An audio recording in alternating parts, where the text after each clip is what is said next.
Eu quero apresentar para vocês também agora o meu convidado aqui do estúdio hoje, o delegado Olemar Santiago. Bem-vindo, doutor. Obrigado, Boa Mariana. Tarde. Um prazer estar aqui. Prazer receber você. Uma boa tarde a todo mundo de casa também. Doutor, falar. Muito golpe, né? Bandidagem agindo aí nesse período de pandemia solta, né? Vocês têm recebido muita coisa lá na delegacia nesse sentido, né? Sem dúvida. O nosso grupo, né, que trabalha com o estelionato, como especificamente só com estelionatos e fraudes, percebeu um aumento realmente acentuadíssimo, sobretudo no período da pandemia. Enquanto crimes violentos, às vezes, caíram, né, como roubo do veículo, por exemplo, e até o roubo de rua, o furto em rua, até pela diminuição de circulação de pessoas, parece que muito dessa criminalidade migrou realmente para um crime que até algum tempo tinha uma pena muito menor que esses outros e, por outro lado, a recompensa financeira era imensa. Sempre é o prejuízo para a vítima e em contrapartida, o ganho financeiro para o criminoso é imenso. Imenso, né? As pessoas pararam de circular, eles não quiseram diminuir o faturamento, foram para a internet, né? E aí eu até te convido, doutor, para a gente assistir juntos agora uma reportagem que nós preparamos sobre isso, os criminosos usando a tecnologia, gente, para aplicar golpes de diferentes naturezas. Os crimes virtuais, como o doutor Olemar falou, são os mais comuns e têm feito várias vítimas. Vamos ver. Um dos golpes mais frequentes atualmente tem sido o golpe do novo número. Bom dia, pai. Bom dia, mãe. É assim que os bandidos começam o contato. E utilizando a foto do filho de uma possível vítima, eles negociam o pedido de um depósito, que vai parar na conta dos criminosos. O golpe do nudes é outra modalidade. Os bandidos mandam fotos íntimas para as vítimas e depois, alegando serem imagens de menores, tentam suborná-las, dizendo que a pessoa estaria cometendo crime de pedofilia. Mas a forma como eles atuam não para por aí. Depois de receber um SMS no celular, tanto o Ezequias quanto a Ayla só não caíram no golpe porque perceberam os erros de digitação na mensagem de texto enviada pelo bandido. Achei estranho e resolvi, entrar em contato com a Caixa Econômica responsável pela minha agência, né? Então, pelo meu bem maior, eu achei que eu deveria procurar algum meio para me defender. O que eu fiz? Procurei a delegacia, né? Procurei o PROCON também e printei essas mensagens que eu andei recebendo, que o meu WhatsApp tinha sido clonado, né? E também a minha conta na Caixa tinha sido clonada, então eu não podia ter acesso à minha conta. Só que se eu tivesse acessado o link, o que eu não fiz foi acessar o link.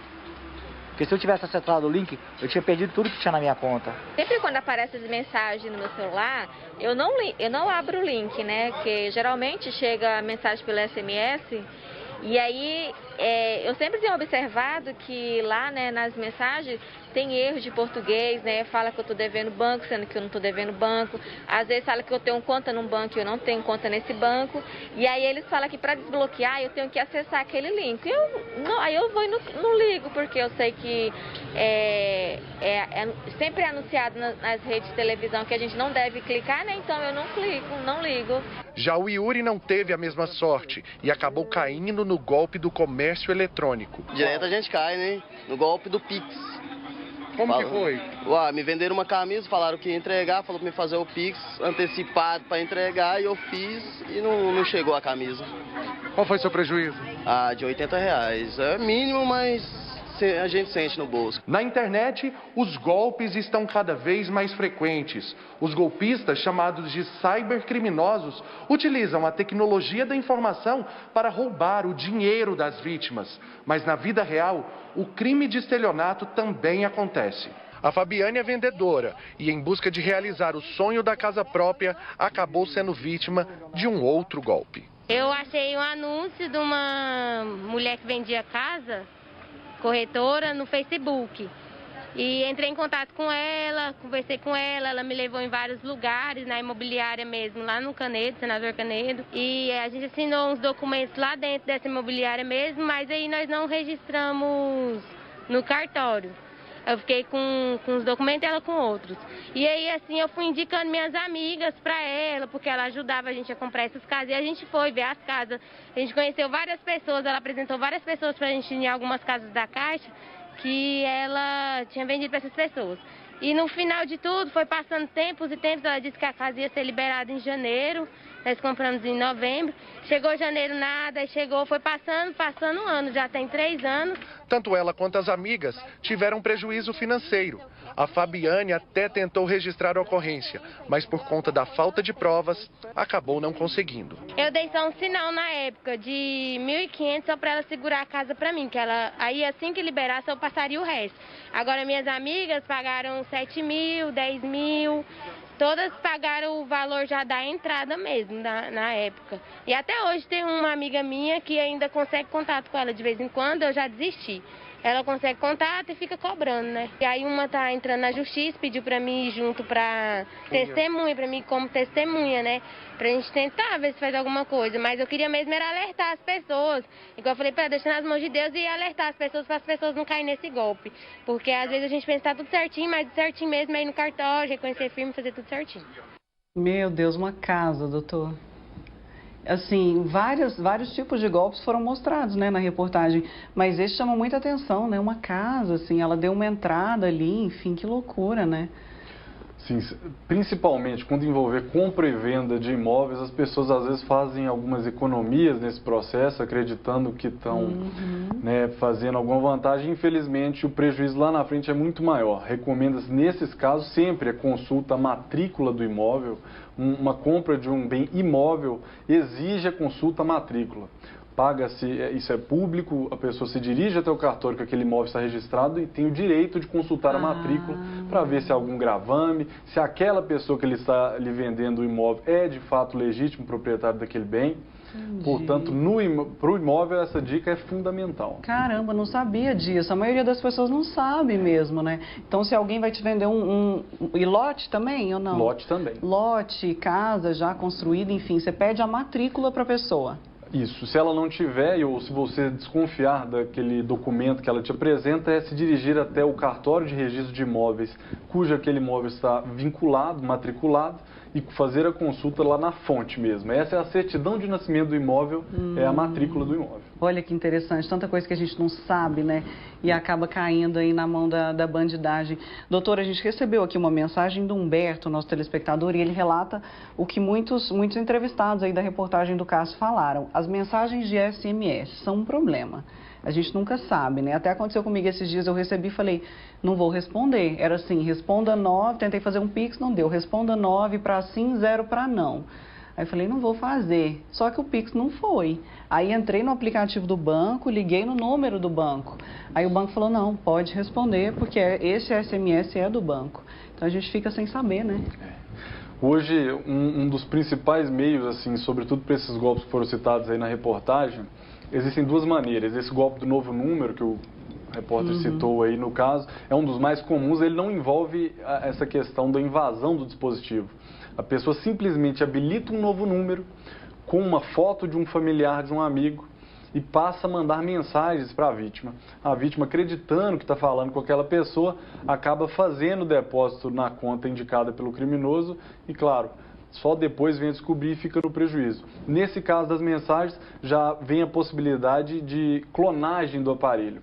A pessoa ela habilita o WhatsApp e pede aquele número de segurança, ela manda para você perguntando qual o número que chegou, inventando alguma história de cobertura.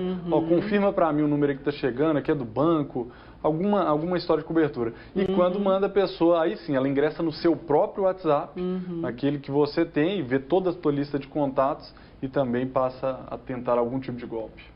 Doutora, às vezes a gente tem, eu acho que até muita gente nem procura a delegacia porque tem vergonha, né? E assim, a gente tende, né, o ser humano, a criticar quem cai em golpe. Ai, como é que é burro desse tanto, que não desconfiou, não sei o quê, né? Falando assim de forma bem simplificada mesmo. Mas não tem isso, né? Porque os criminosos, os estelionatários, muitas vezes eles são muito bons.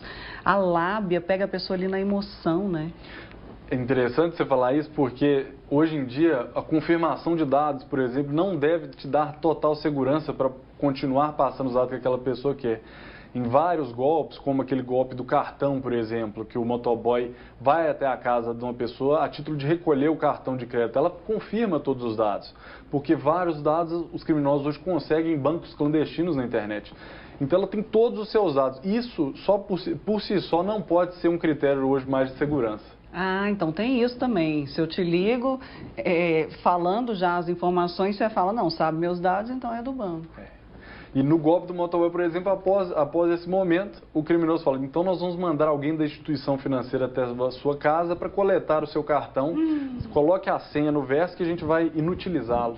A maioria idosos, né, isso é bem claro, acabam acreditando e entregando, e aí o prejuízo é imenso, porque eles utilizam o que tiver naquele cartão de crédito, débito e ainda compra, muitas vezes ingressa até no cheque especial e tudo mais. O primeiro contato, eles dizem que é do banco, confirmam dados e fala que vai buscar o cartão para inutilizar o cartão. Para dar um susto assim, na vítima inicial, eles falam, olha, aqui é da tal instituição financeira, do banco da vítima, fala, você fez uma compra numa cidade que não tem nada a ver, por exemplo, alguém aqui de Goiás fala, você fez uma compra em Ribeirão Preto, São Paulo, numa loja, uma grande marca. Você já assusta, né? Ela, não, jamais, não fiz isso.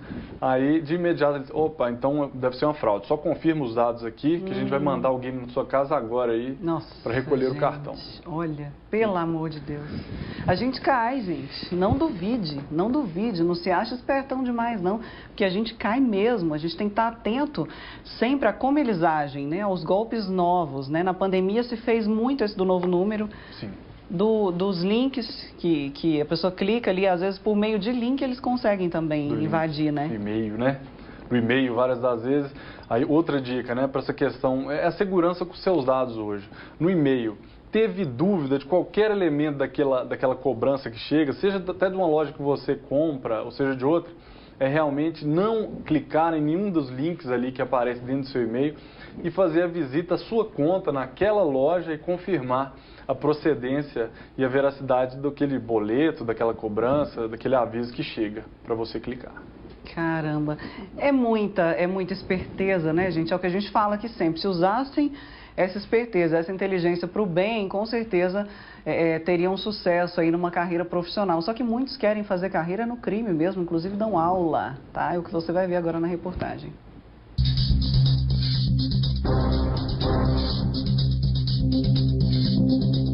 Os policiais já descobriram que os criminosos vivem de golpes e ficavam um tempo em cada lugar. A delegacia anti-sequestro também já sabe que eles gostam de encontrar alunas e alunos em festas pelo Brasil. Foi assim que um dos professores do crime teria conhecido uma das 4 mulheres presas no Rio. Depois que os interessados pelo curso topavam aplicar os golpes, os professores enviavam uma cartilha para que eles começassem a praticar.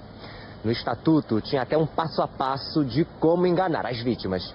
No curso, os alunos aprendiam a fraude de boletos bancários, cartões de crédito e roubo de dados bancários. A polícia descobriu o esquema depois que as mulheres não receberam o dinheiro dos primeiros golpes e contrataram sequestradores envolvidos com a milícia para torturar e obrigar a família dos estelionatários a pagar resgate. Era uma vingança pelo dinheiro que não foi repassado para elas. Os sequestradores gravaram um vídeo torturando os 3 homens para exigir o resgate. O cativeiro foi estourado em Copacabana. No final, todos foram autuados.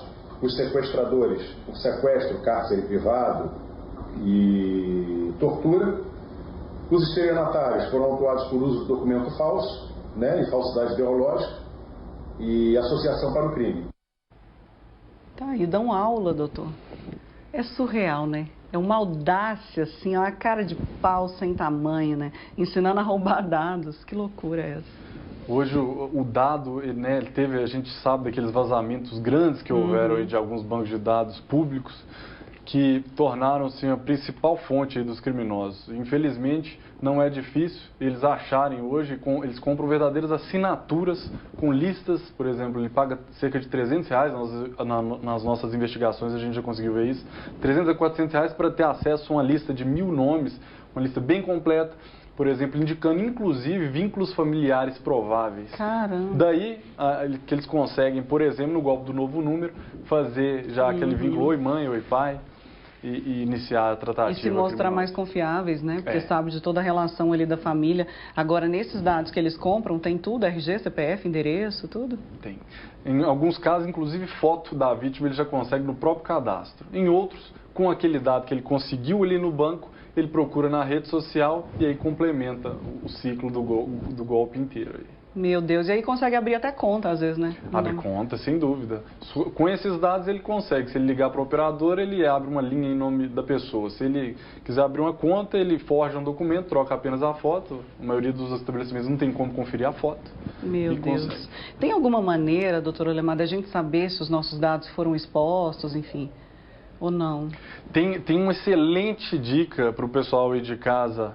Serve para todos nós fazer, eu já fiz, recomendo quando, sempre que posso, as pessoas que estão próximas, é o registrato. No Banco Central do Brasil, você vai lá no site, fazer o cadastro no registrato.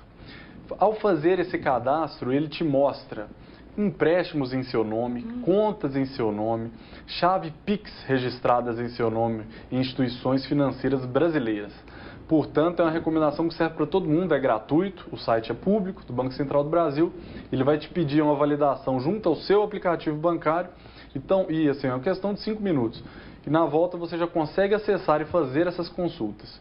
Então, talvez seja hoje o método mais amplo de verificação dos nossos dados pessoais e financeiros. Se tem coisa no seu nome aí que você não fez, você descobre lá, então. Isso. Então dá um Google aí, gente. Registrato, site do Banco Central, faz esse cadastro, né? Isso. E aí, por falar em banco, doutor, estão aprovando aí o Open Banking, né? Que é um compartilhamento dos nossos dados entre os bancos. Isso é seguro? As pessoas podem confiar quando forem abordadas? É sempre uma novidade, né, que a gente vai experimentar a confiança dela no desenvolvimento, enquanto ela for sendo aplicada e sendo conhecida. É certo que as instituições financeiras, ao fazer isso, pela Lei Geral de Proteção de Dados, têm o dever de sigilo a respeito desses dados. Então, claro que a princípio é algo seguro. Da mesma forma que o Pix ou todas as novidades tecnológicas que a gente vem chegando no nosso dia a dia, o problema não está nele em si, né? É o mau uso daquela ferramenta. O Pix se tornou o que se tornou, não é porque ele é ruim ou ele é inseguro, mas porque os criminosos viram nele uma forma muito mais rápida de transferir o dinheiro, de pulverizá-lo, né? Dissipá-lo com muito mais rapidez do que se conseguia um tempo atrás. Até foi motivo de pedido, né, da Secretaria de Segurança Pública de São Paulo também, pressionando ali, o Banco Central tomou essas medidas aí de mudar o Pix um pouco, colocar algumas restrições de horários, de valores, porque os criminosos sequestrando muito mais, sequestrava e pedia resgate, pedia dinheiro ali por Pix, o Pix cai na hora, independente do valor, eles estavam agindo muito mais livremente, né, agora não mais. Doutor, tem uma mensagem aqui no Zap, ela não se identificou, a telespectadora. Ela disse que caiu num golpe de uma plataforma chamada UU, parece que é o UU mesmo, não sei se ela digitou certinho. Ela disse que achou que estava aplicando.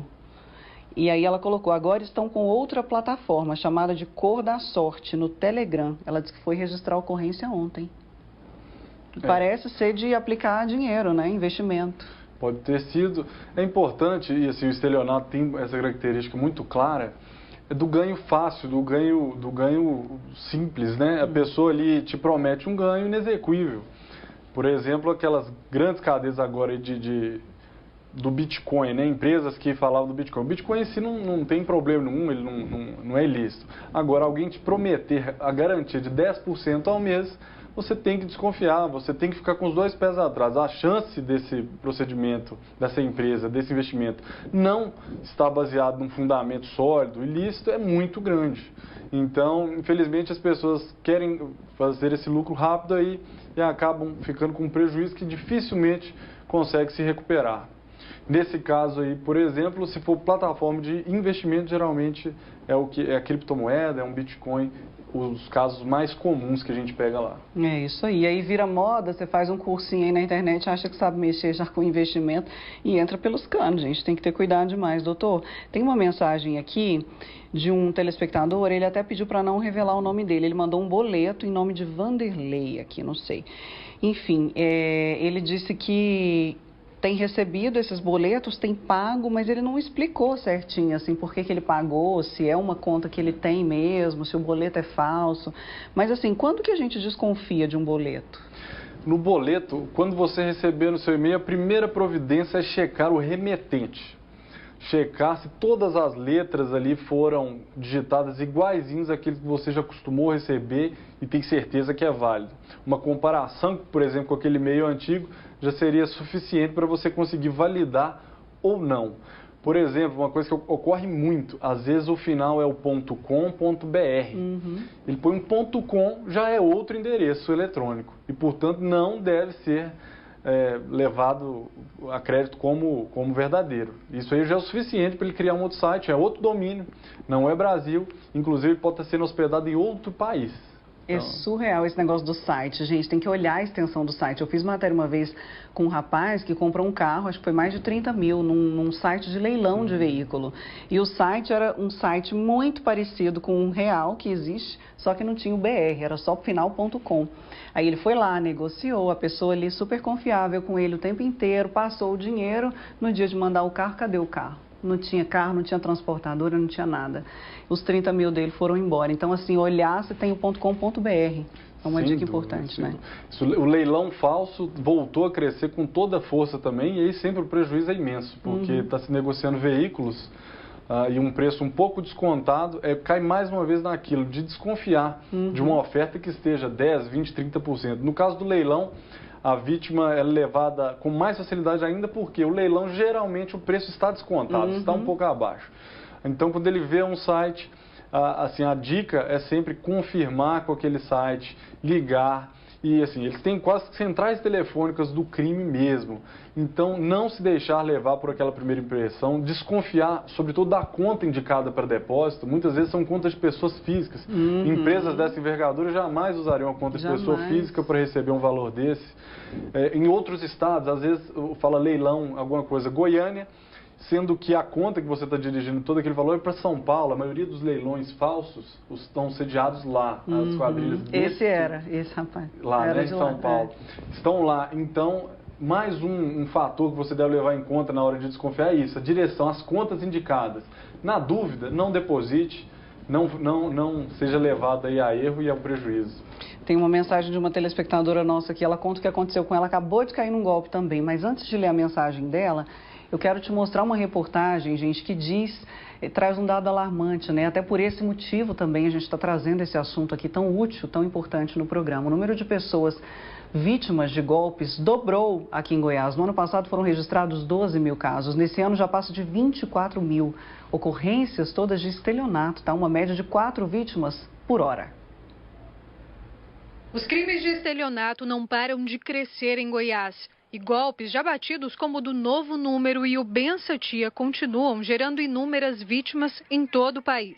Eu estava almoçando, o telefone tocou. E eu não atendo telefone que não está registrado. E atendi. Quando eu atendi, falou que era um amigo meu. Aí logo em seguida falou que está caindo numa blitz. Aí depois fiquei numa blitz, depois um policial foi lá comigo. O policial falou que queria um cafezinho. Aí falou que queria 1.500. Eu falei, se eu não tenho, eu tenho 960. Então fala para ninguém não, vai lá e deposita para mim. Vou passar o número da conta. Aí passou o número da conta desse rapaz, eu peguei e fui lá na lotérica. Eu fiquei tão desnorteada que nem o portão eu não tranquei. Deixei 2 especial sozinho, fechei a porta, fui lá na lotérica, depositei dinheiro. Que eu cheguei lá em casa, já não falou mais comigo. Aí que eu vi que eu tinha caído no golpe. No ano passado, de janeiro a junho, foram registrados 12.395 crimes de estelionato. Esse ano, no mesmo período, foram 24.536, ou seja, um aumento de mais de 90%. Como forma de combater esses estelionatos, a Polícia Civil deflagrou a Operação Nível Acima, que investiga crimes de estelionato mediante fraude eletrônica, principalmente contra idosos, organização criminosa e lavagem de dinheiro. Muitos dos alvos dessa operação, que cumpriu, além dos 6 mandados de prisão, mais 25 de busca e apreensão, eram comerciantes e estavam utilizando os seus estabelecimentos comerciais para auxiliar os criminosos a dar a aparência lícita a esse dinheiro, simulando compras, esquentando notas fiscais e outros expedientes fraudulentos dessa mesma natureza. As vítimas são de Goiás, São Paulo e Rio de Janeiro. E se somados, os prejuízos chegam a quase R$650 mil. A gente espera que com essas apreensões, apenas essas de hoje, a gente consiga ir por volta de R$100 mil em ressarcimento, amenizando ainda que um pouco, ainda que parcialmente, o sofrimento e o prejuízo dessas vítimas. Tá aí, gente. É muito golpe, né? Nesse ano aí que aumentou, confirmando, né? O que o doutor Olemar falou pra gente aqui. E aí eu quero ler a mensagem da telespectadora nossa. Ela caiu no golpe do falso empréstimo, né? Eu estava até falando aqui com o doutor antes.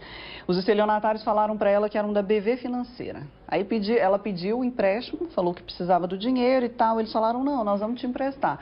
Só que o seu score tá baixo. Então, para aumentar o seu score, você tem que depositar R$3 mil. Aí ela foi e depositou os R$3 mil. Daí um tempo, não liberou o empréstimo, pediram uma outra taxa.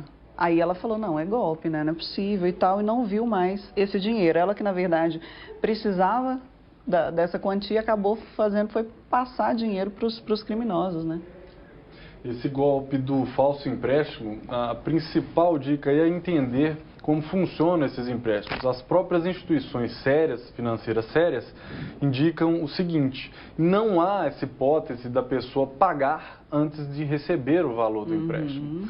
Portanto, se falou isso, pode cair fora, porque não é nada lícito. Não tem sentido isso, sabe? Para a gente liberar o seu empréstimo, você tem que pagar uma taxa. Não existe isso.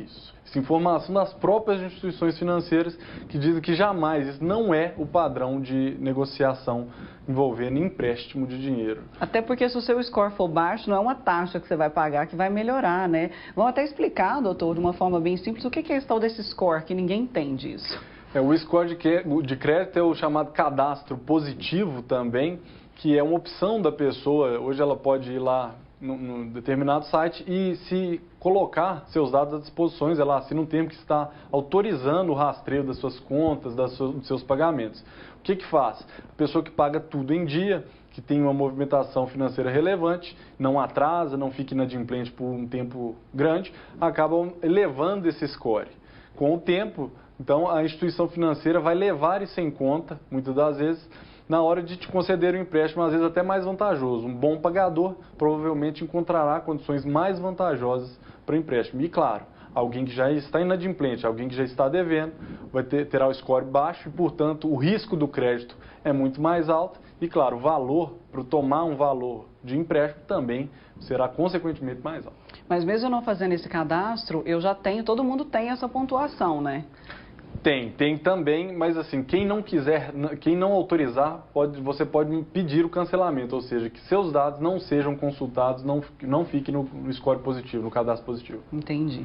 Olha essa mensagem aqui, doutor. Fui fazer um financiamento de uma casa, depois do depósito, depois de depositar todo o dinheiro da entrada, assinar a papelada, um mês o vendedor vem falando que é plano de consórcio e sorteios. Agora, depois do cancelamento, falaram que é quebra de contrato. E eu ainda tenho que esperar um sorteio para receber o meu dinheiro de volta. Na parte dos consórcios, mais uma vez, é preciso, assim, para entender a situação, aqui claro que fica muito pouco para a gente entender a situação a fundo.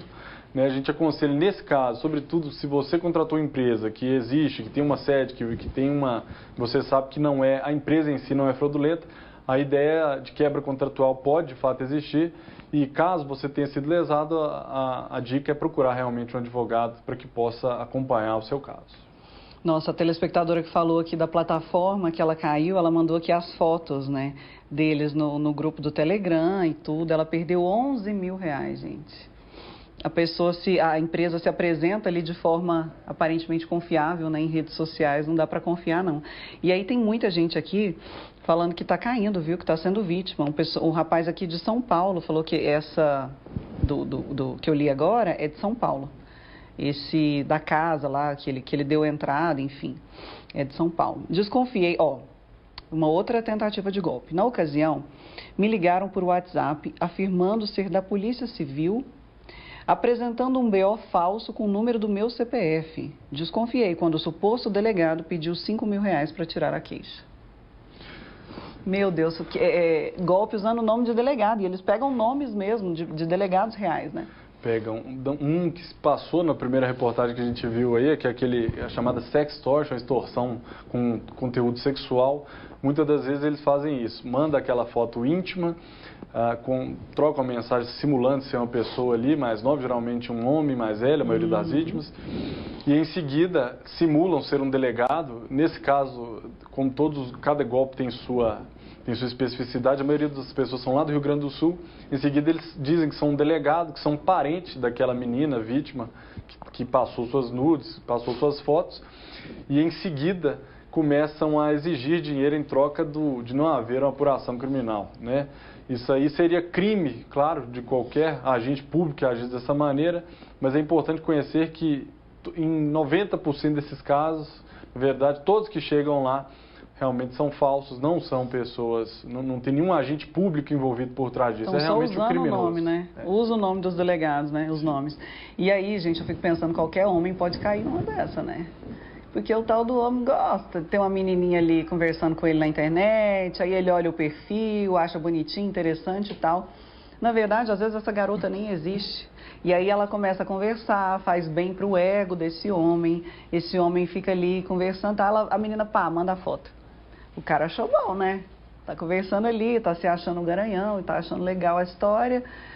Passa a receber, então, essas ameaças. Ameaças não, né? Essas extorsões, né? Essas tentativas de extorsão, né? Sim, sem dúvida. Tem sido comum nesse período esse tipo de expediente. Eles, sempre dessa maneira, né? Simulam ser uma garota geralmente bem mais nova que a idade da vítima. A maioria das vítimas, homens também. E em seguida fazem esses pedidos de empréstimo. É importante dizer que na maioria dos casos percebe-se uma falta de cuidado extrema, às vezes, da vítima com o seu próprio dado, com sua foto.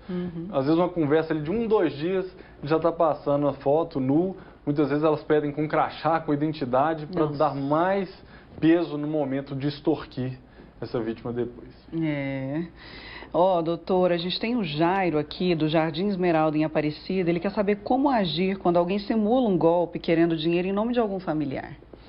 Esse seria o caso, talvez, do novo número, talvez um mais comum deles. E o novo número, a dica é sempre, quando você já percebeu aquele golpe, hoje em dia, na Polícia Civil de Goiás, você tem 2 opções. Você pode registrar em qualquer delegacia do estado, na delegacia mais próxima da sua residência, ou até pela internet, no RAI Virtual, que é o nosso boletim de ocorrência virtual, aqui em Goiás é o Registro de Atendimento Integrado Virtual, existe a opção estelionato. Dessa maneira você registra lá o estelionato, vai reduzir a termo lá a sua narrativa sobre o caso e isso será direcionado à delegacia responsável pela apuração. E não para de pingar mensagem aqui de gente no WhatsApp comentando que é vítima, que já foi vítima. Boa tarde, Mariana, eu caí no golpe, agora a pessoa quer que eu pague 20% de um tipo de um contrato, sendo que eu nem peguei o dinheiro, deve ser o do empréstimo, né, do falso empréstimo, pelo que eu entendo aqui. Paguei 2 vezes, falou que para o dinheiro cair na conta, eu tenho que pagar de novo. Não, já assim, parece um mau sinal. Como a gente disse aqui, a instituição não tem esse padrão de pedir primeiro depósito para te liberar empréstimo. Isso não é o padrão das instituições financeiras. Um outro golpe nesse mesmo sentido de empréstimo falso que tem se tornado muito comum é justamente o da pegar um novo empréstimo para bater o primeiro. Liga para a pessoa que já tem um empréstimo válido com a instituição financeira determinada, fala, olha, nós vamos transferir seu empréstimo para uma outra e ao transferir você vai ficar com uma taxa bem menor e ainda vou te voltar um troco. Na maioria das vezes a pessoa toma, eles com os dados da pessoa tomam um novo empréstimo numa instituição verdadeira e pedem para a pessoa, por algum motivo, depositar aquele valor que caiu na conta por uma conta que eles indicam. Aí ela fica com 2 empréstimos abertos, no mesmo valor na maioria das vezes. E como que eles descobrem que a pessoa já tem um empréstimo? É justamente essa questão da consulta dos dados, do vazamento de dados. Hoje não é difícil a pessoa conseguir esse tipo de informação e conseguindo, aí o prejuízo é imenso. Meu Deus. O pessoal tem que ficar esperto, tem que ligar naquela instituição que está indo contratar, na sua de origem, se existe essa possibilidade mesmo de troca dos empréstimos de um pelo outro. O Jorge Humberto, ele disse que tem muita gente na internet se passando por instituição financeira e aí ele colocou assim, você procura algum banco para quitar algum financiamento, aí eles mandam um boleto, só que é falso. Não estão quitando nada, a gente só está sustentando o estelionatário, é isso, né?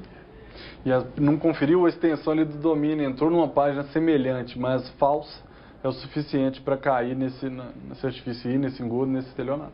E essa telespectadora que falou do falso empréstimo, que estão falando para ela que ela tem que pagar agora 20%, ela nem pegou o dinheiro do empréstimo, já quer que ela paga 20% porque ela cancelou. O que ela faz? Ela está perguntando aqui. Tem certeza que foi o golpe, né? Aham. O aconselhamento é sempre já cancelar, anotar todos os dados que você tiver, cancelar o contato dessas pessoas e registrar, claro, o boletim de ocorrência dessas maneiras que eu acabei de explicar aqui. Tem um outro tipo de golpe, que é golpe que não acaba, gente, pelo amor de Deus. Caí no golpe das operadoras, recebi uma ligação da TIM para trocar a minha internet para 200 mega. Como eu não quis fazer, porque ainda estava no prazo de carência, o operador me perguntou o valor que eu pagava. Eu disse que eu pagava 153, ele me disse que poderia baixar para 75 e aumentar ainda a velocidade da internet. Aí ele concordou, estava atrativo e tal.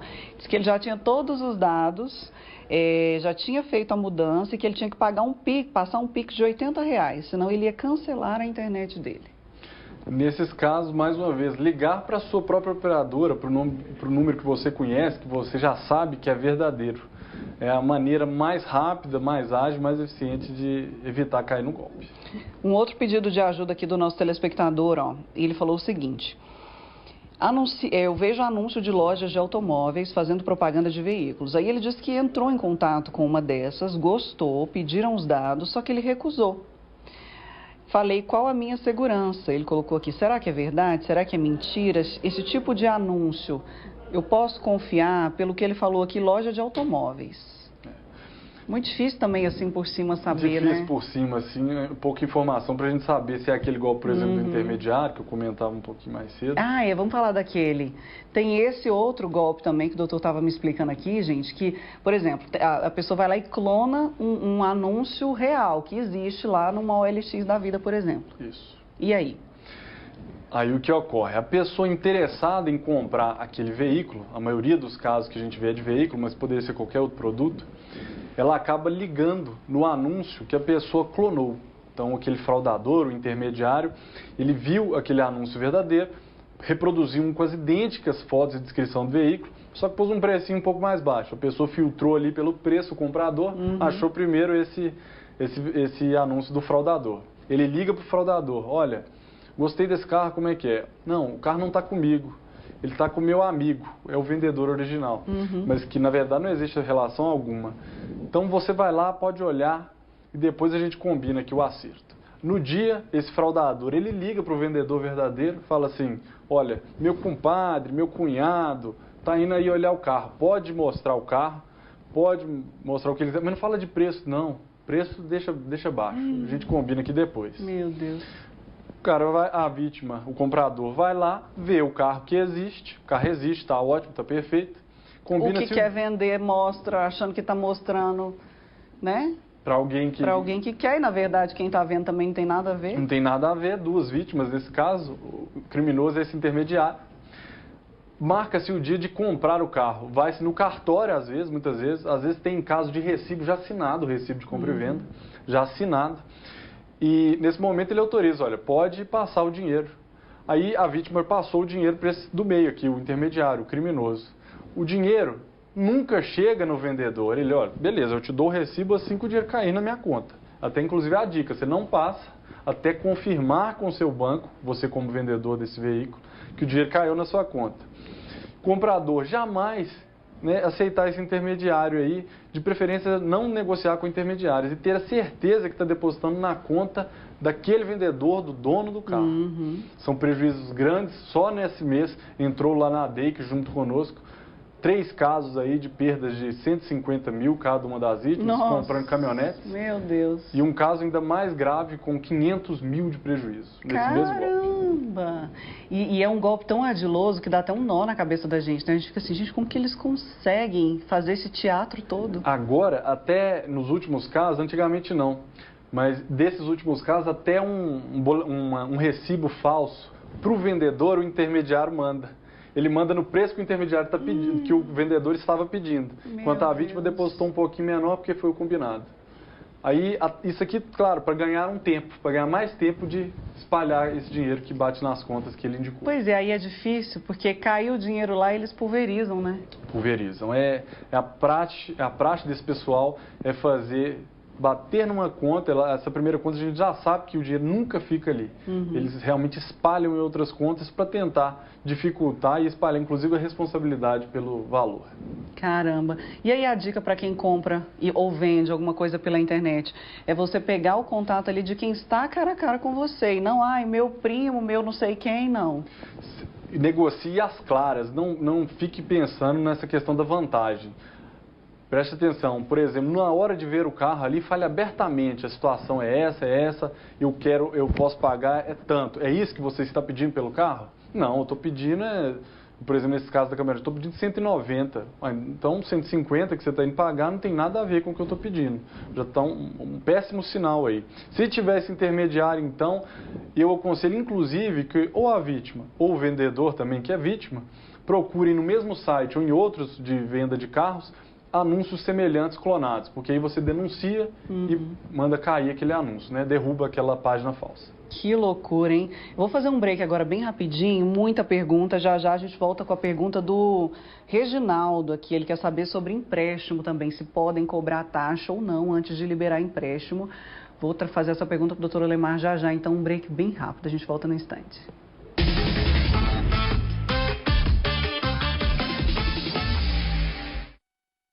Gente, tem 3 coisas que não faltam lá na nossa casa. Uma delas é música boa, né, compadre? É isso aí. E as outras 2 é o arroz e o feijão. Exatamente, compadre. Escolher os produtos Tio Jorge foi a melhor coisa que a gente fez. E não é só arroz e feijão, não. A família Tio Jorge tem de tudo para alegrar a mesa da gente. Ué, compadre, olha só quem tá ali. É isso aqui mesmo que eu vou levar. Inclusive, nesse momento agora, você tá certo, compadre. Claro, ué. O Tio Jorge não tem jeito de errar, não, Bastião. Tio Jorge, o preferido da família. O curso de fisioterapia da Universo Goiânia é um dos cursos mais tradicionais do Centro-Oeste. Com mestres, doutores, especialistas, temos ainda uma clínica escola única, uma estrutura invejável para atender tanto a comunidade e potencialmente ensinar os alunos como se comportarem no mercado de trabalho. Venha fazer fisioterapia aqui na Universo.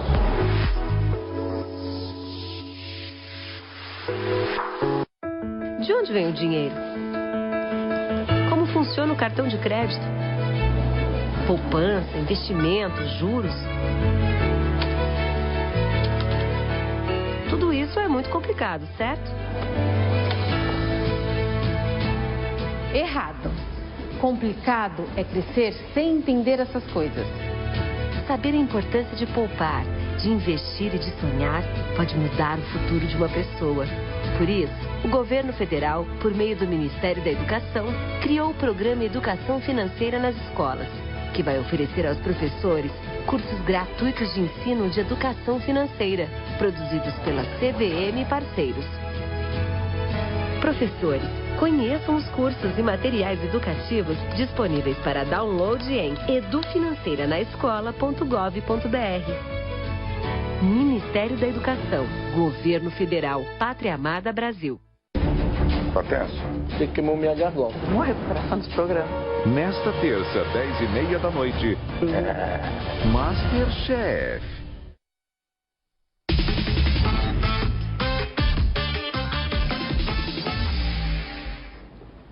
De volta com o nosso programa, respondendo dúvidas de vocês em relação a golpes. Há estelionatários aí agindo muito aqui no nosso estado de Goiás. Estamos aqui com o doutor Olemar da DEIC, que está nos ajudando a entender muita coisa, o que é golpe, o que não é, né, doutor? E aí a pergunta do Reginaldo era em relação a taxas de cartórios. Ele disse que pediram para ele para liberar esse empréstimo, que ele pagasse essa taxa. Estranho, né? Estranho. Completamente estranho, inicialmente porque a maioria dos empréstimos não se exige qualquer interveniência do cartório, ou intermediação de um cartório. Na dúvida, vá você mesmo até o cartório indicado por aquelas pessoas para conferir a necessidade ou não e o valor dos emolumentos, ou seja, daquelas taxas cartorárias para aquele ato. uma taxa, geralmente, de um empréstimo, ainda que for para registrar, vai ser um registro de documento, um reconhecimento de firma, tem que ser algo bem barato. Se qualquer valor que cause desconfiança, ou seja, que saia daquele comum ali de uma taxa para um ato simples como esse, pode desconfiar. O Daniel mandou: amo fazer as coisas pela internet, porém sou muito cauteloso, verifico os detalhes de tudo que eu vou fazer, porque eu sei que nos golpes sempre deixam algum vestígio. Tá bem esperto aqui o Daniel. E assim, doutor, não quer dizer que não se possa comprar um carro pela internet, participar de um leilão, não é isso. Mas assim, é você ficar atento a cada detalhe, né? Ficar atento a cada detalhe, uma oferta que parece inexequível, uma oferta boa demais para ser verdade. E claro, aqueles detalhes, às vezes, que muita gente não faz. Por exemplo, uma compra hoje num site desse, ela, em vez de usar o cartão físico dela, com aquele número, com aquele código de segurança que tem atrás, gere um cartão virtual. Hoje todo banco oferece essa possibilidade. O que é o cartão virtual? Ele vai ser um número só para aquela transação, um código de segurança gerado para aquela transação.